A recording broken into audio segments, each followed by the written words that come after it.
But anyway, had a big black Great Dane back then. But I walk out to my first practice with the Bears, and I didn't even know what Buddy Ryan looked like, the defensive coordinator. Now I realized he's a mean old son of a bitch, a staff sergeant in Korea. Didn't take no shit, didn't care what your name was if you were a rookie. Just called you by your number till you made a play for him, and then he'd learn your name. Well, you better believe I was 76 to him that first practice. I walk out, and this little sharp fat ass walks up to me. Come to find out it's Buddy Ryan. He looks up at me and says, well, 76, you've been working out because I'm going to work your ass off today. Little did I know Alan Page, the old Purple People Eater, was on the team. You know, who I was going to back him up that in my rookie year. He never practiced, so I had every rep in store for me. But I was a little smart-ass kid. I said, yeah, Coach, I've got this big black Great Dane I named Roscoe P. Coltrane, after that dumbass sheriff from the Dukes of Hazzard. Yeah, and me and him been jogging together. Oh, I'm in shape. I said, oh yeah, we'll find out. Well, like I said, I had to take every fucking rep, right? So after practice, every rep, and then after the wind sprints, gassers, of course I'm bent over. And you know how you got that stitch in your side and you start dry heaving? Oh! Well, after my first dry heave, I hear that smart ass walk up behind me. You know what he says? Shit, 76, we should have signed the fucking dog. Not a precursor to greatness, huh? Now, here's one that's going to get you by the boo-boo. Mike Ditka's team speech the night before the Super Bowl in '85. Everybody remembers we won that motherfucker, right? Before that pussy McMahon getting hurt all the time on Air Force. And I'm going to talk about him in this thing, too. I hate to call in question his sexual preference, but I will. Because every quarterback I ever met's a fag.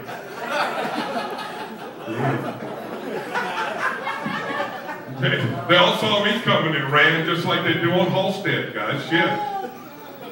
But anyway, Mike Ditka's team speech. You know, he could fire you up before a game. So I knew we had night before the Super Bowl, this was going to be a special speech. But little did I know what was going to happen.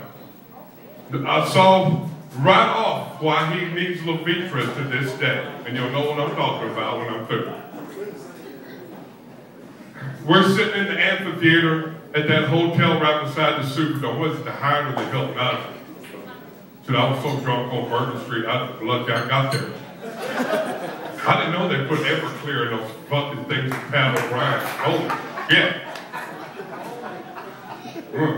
I looked at a transvestite and said, come on, baby. Yeah. Everclear. You can run your car on that shit. But anyway, we're sitting in the amphitheater. In walks Ditka, and I noticed something's different right off. He's carrying a fucking duffel bag, and the fucking thing's moving. And I guess that's how he got his name Iron Mike from fucking around with farm animals in Aliquippa. I don't know. Because he set it down, he looked out at us, and says, all right, young men, none of y'all been to the big game before, but I have. And the intestinal fortitude, the mental toughness it takes. Yeah, he used intestinal fortitude.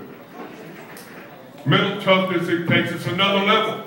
I can't stand up here and tell you what it is, but I can show your young asses. Reaches down, unzips that bag, and pulls out a live raccoon by the scruff of the fucking neck, and it's pissed off, gnashing its teeth. He reaches down with his free hand, unzips his pants, lets the package hang out, turns that raccoon over, and lets it latch on. They're walking around farm animals, I don't know. He don't bat a fucking eye. When he's through with his speech, with that thing biting the shit out of him, he reaches down with 2 fingers and pokes it in the fucking eyes. And lets go, and lets go. He puts it back in the bag and zips it up. With a bleeding dick, he looks out at us. All right, you young fuckers, did everybody see what happened up here? Better yet, does anybody want to come down here and show me they learned something? Well, of course, that half a fag McMahon raises his hand. And you know what he says? God damn it, coach, I'll come down there and try it if you just won't poke me in the fucking eye. Because we had guys on that team that would do anything to win a football fucking game, guys. Some more than others.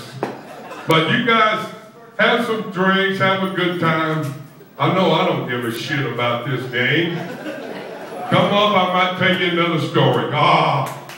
See?